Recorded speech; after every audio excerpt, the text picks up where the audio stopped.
Eu ainda me lembro como se fosse ontem. Na verdade, é muito difícil não lembrar. É quase impossível esquecer. Aquelas imagens, aqueles gritos, tudo o que aconteceu é tão vívido na minha cabeça. Havia acontecido um crime. 2 idosos foram mortos dentro de sua casa. Tudo apontava para um assassinato. Mas os policiais não conseguiam decifrar quem foi, ou de onde ele veio, ou qual que era a sua origem. Depois de alguns dias, o caso foi abandonado. Foi tudo fechado e tudo em volta da casa tinha sido cercado. A gente não podia entrar, não podia ter contato com aquele lugar. E bom, você sabe como é que é a cidade pequena, né? A história se espalhou. Na verdade, a gente chegou a um ponto onde todo mundo já conhecia da história, já sabia onde era o lugar, e cada um tinha sua própria opinião. As vítimas são Roberto Monteiro Leal e sua esposa Rosa. E eles são uma família muito importante na nossa cidade.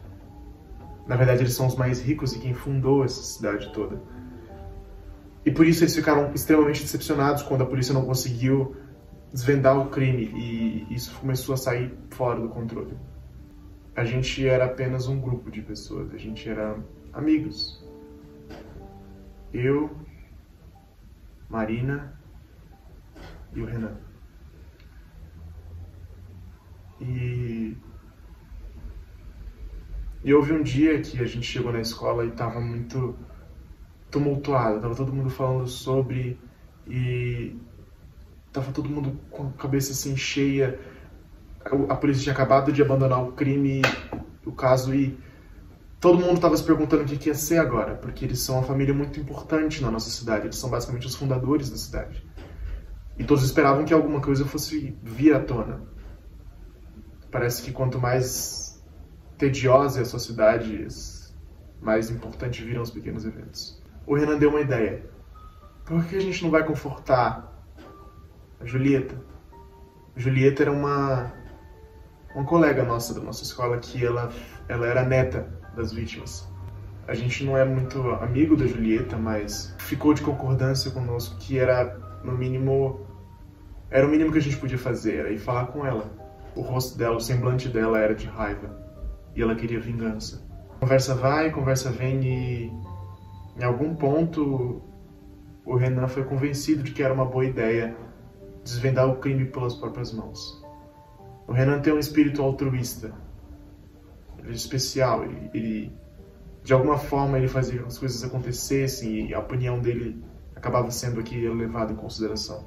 Ele era um garoto de uma personalidade forte. A gente decidiu acampar uma noite inteira na casa para tentar descobrir e investigar a cena do crime. E caso o assassino aparecesse outra vez, a gente pegava ele. Assim que a gente entrou na casa, eu já senti uma coisa ruim. Parecia que a gente estava sendo observado. Parecia que a gente não estava sozinho, entende? A nossa primeira ação foi andar pela casa e ver o que a gente encontra.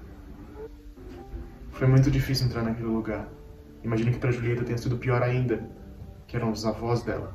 Mas rapidamente a gente encontrou algo que mudaria a nossa noite. Era uma espécie de diário. O diário tinha várias folhas e folhas e folhas.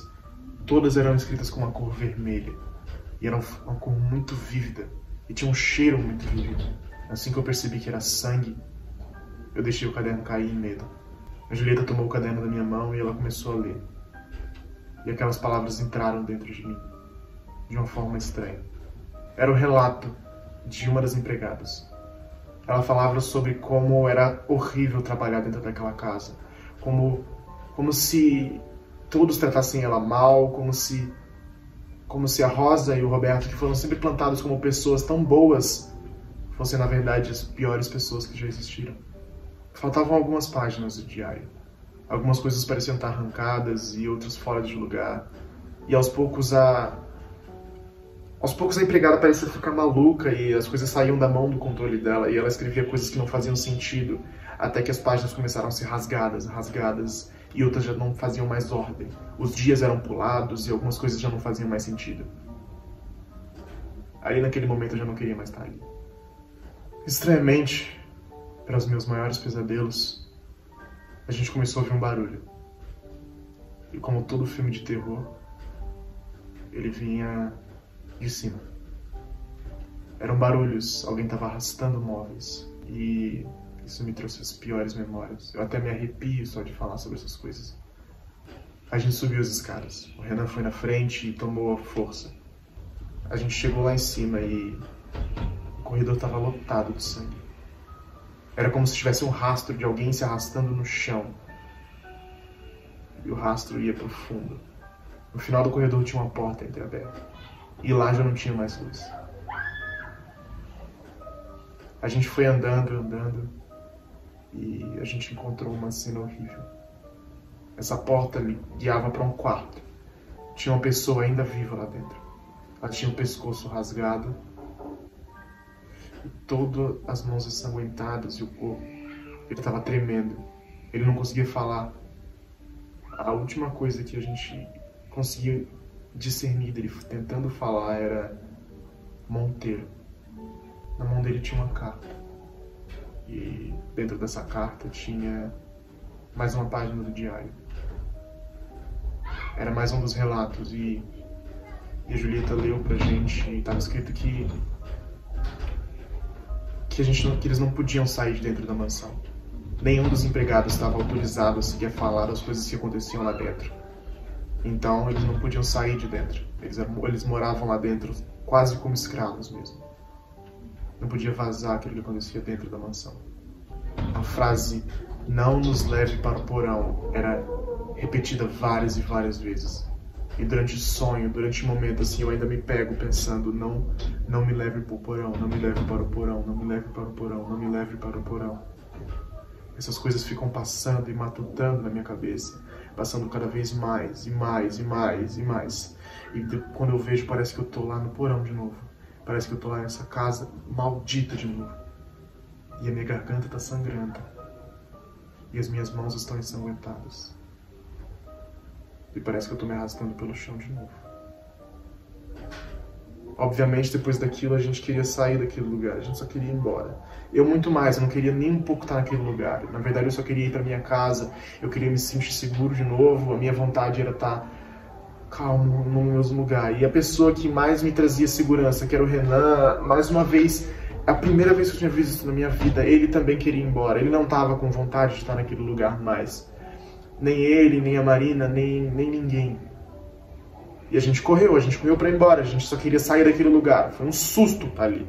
E a gente saiu, a gente desceu as escadas e a porta se fechou. As janelas estavam todas trancadas e parecia que eram feitas de um vidro indestrutível. As portas eram intransponíveis, não dava nem para arrombar. O Renan tentou várias e várias vezes. E a Marina entrou em desespero. Ela não conseguia parar de chorar, ela não conseguia falar nada. Ela queria ir muito embora. Ela nunca tinha sido a favor de estar naquele lugar. Ela nunca deveria ter entrado naquele lugar.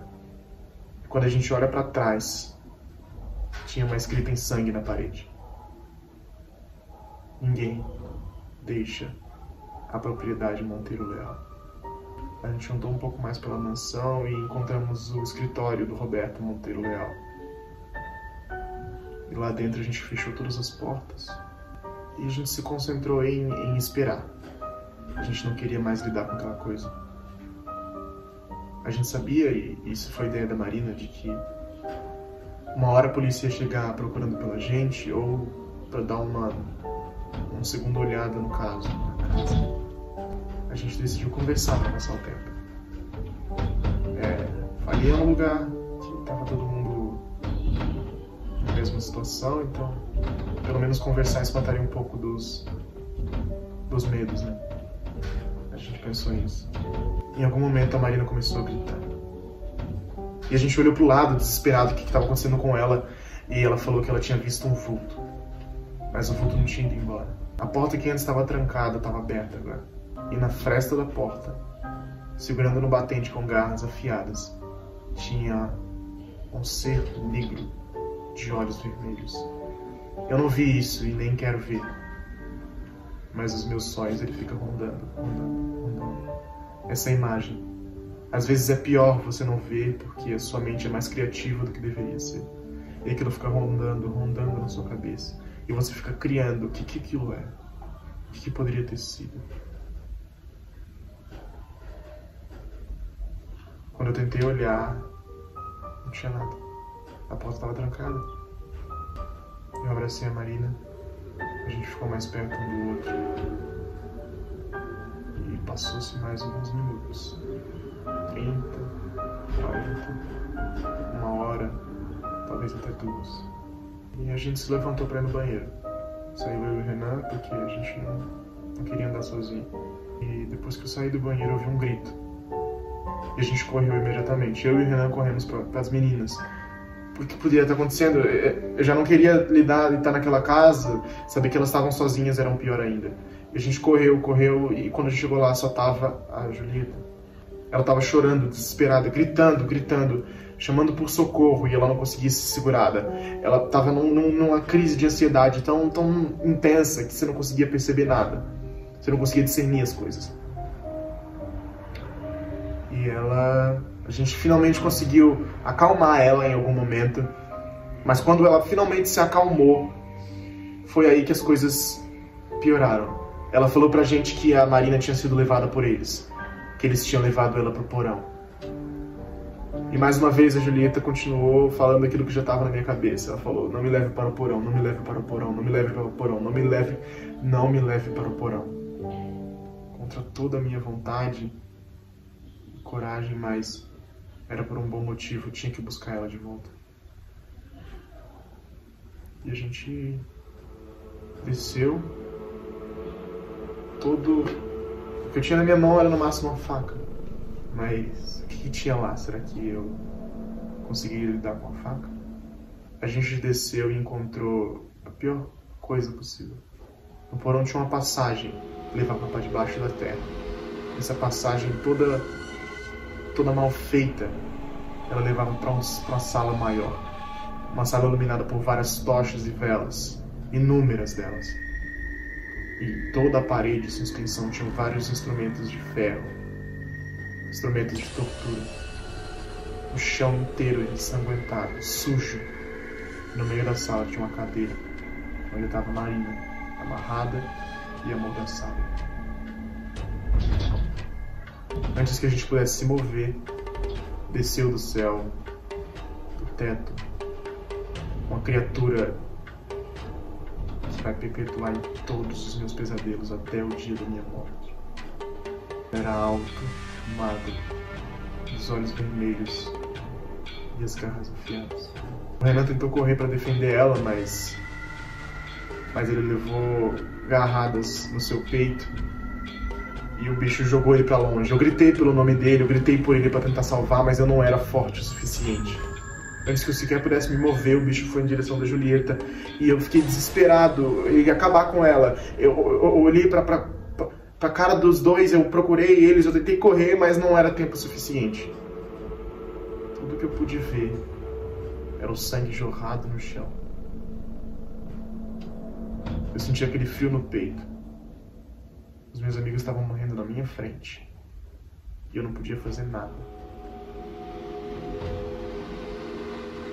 O pior era ver e saber que ele estava do meu lado a noite inteira e eu não sabia.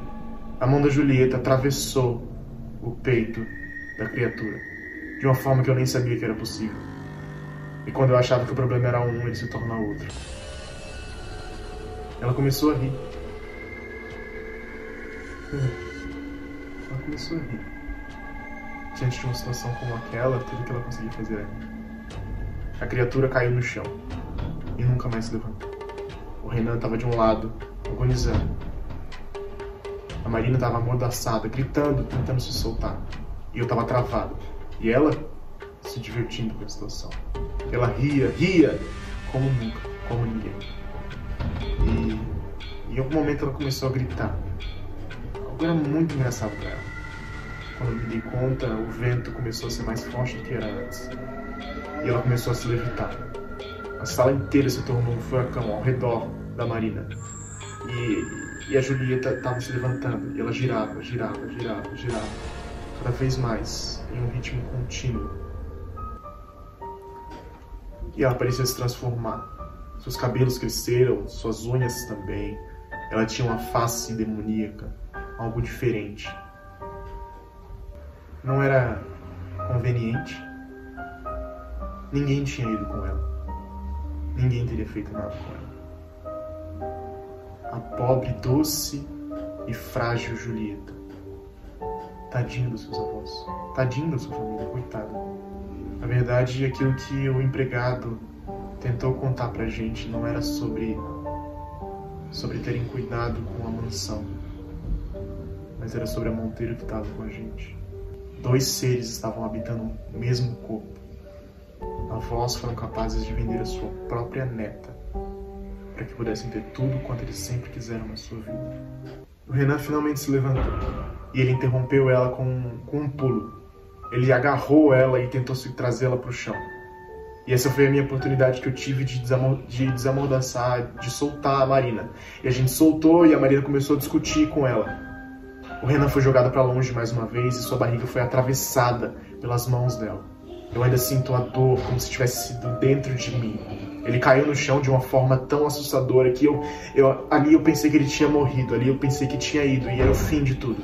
Mas a Marina foi mais corajosa do que eu. Ela entregou algo na minha mão e ela pegou uma tocha na outra e saiu correndo. Ela gritava com a Julieta, falando que sabia dessas coisas, que tinha visto que ela estava muito quieta a noite inteira e ela nunca tinha falado nada, e aquilo era muito conveniente que todos estavam na casa. Ela tinha trazido eles pro ninho. Era tão conveniente que nós, os insetos, estivéssemos prendidos dentro da teia da aranha e sem nem perceber estávamos agora condenados à nossa morte.